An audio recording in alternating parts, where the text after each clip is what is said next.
ஆக இந்த திருவாசகத்துல நான் பார்த்த அடிப்படை இதுல மிக முக்கியமானது இது ஒண்ணு.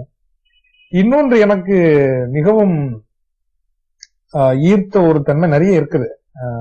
ஈர்த்த தன்மை இறைவனை மனிதருக்கு அருகில் எடுத்து கொண்டு வந்து நிறுத்தியது.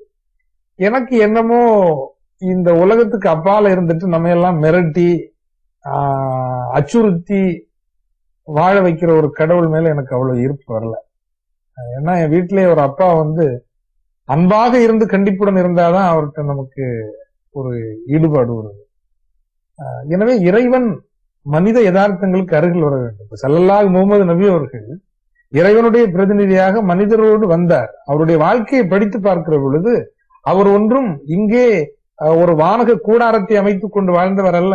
இந்த மண்ணின் அத்தனை யதார்த்தங்களோடும் இணைந்து அத்தனை இன்பங்கள், துன்பங்கள், மகிழ்ச்சி, கண்ணீர், கொண்டாட்டம், ஏன் போர், பகைமை எல்லாவற்றையும் சந்தித்து ஒரு மனிதரோடு மனிதராக வாழ்ந்து தெய்வீகத்தை அந்த சூழல்ல காட்டினா அவர் மேல ஈர்ப்பு வந்துடும். மக்களுக்கும் அதனாலதான் ஈர்ப்பு வரும். இந்த இந்து பாரம்பரியத்தில் நாம் பார்த்தோம் என்றால் மாணிக்க வாசகர் நிறைய இருந்தாலும் மாணிக்க வாசகர் கடவுளை மனித யதார்த்தங்களுக்கு வெகு அருகே கொண்டு வந்து நிறுத்துகிறார். இறைவன் மனிதர்களினுடைய எல்லா இன்ப துன்பங்களிலும் அவன் பங்கேற்கிறவன். ஏழைகளின் துன்பங்களை அவன் கருணையோடு காண்கிறவன். அதை செயலில் காட்டுகிறவன் மாணிக்க வாசகர் காட்டுறார். ஒரு இறைவனை இதுக்கு மேல அழகா காட்ட முடியுமா? இதை படிக்கிறப்போ எனக்கு யார் ஞாபகம் வந்தா உடனே கண்முன்னாடி நின்னது 2000 ஆண்டுகளுக்கு முன்பு பாலஸ்தீனத்தினுடைய வீதிகளிலே நடந்து திரிந்து தொழுநோயாளர்களை தொட்டு தூக்கினானே, முடவர்களையும் பார்வையற்றவர்களையும் அணைத்துக் கொண்டானே, ஏழைகளையும் அனாதைகளையும் பாவிகளையும் ஆதரவற்றவர்களையும் அழைத்து அருகில் இருத்தி உணவருந்தி இன்பத்தை கொண்டாடினானே, அந்த இயேசு பெருமான் தான் எனக்கு நினைவுக்கு வர.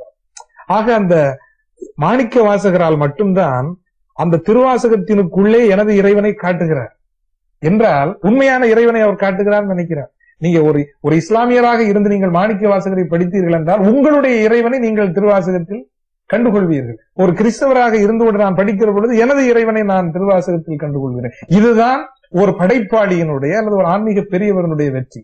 ஒரு மகத்தான ஆன்மீக செம்மல் ஒரு குறிப்பிட்ட சாராருக்கு மட்டுமே இறைவனை காட்டுகிறார் என்றால் அதுல பெருசு இல்லை. ஆனா எல்லாருக்கும் வெவ்வேறு நம்பிக்கை உடையவர்களுக்கும் தங்கள் கடவுளை உணர்கிறபடி ஒரு இலக்கியத்தை ஒரு உன்னதமான காவியத்தை ஒரு மனிதர் படைக்க முடிந்திருக்கிறது என்றால் அற்புதம். உண்மையிலேயே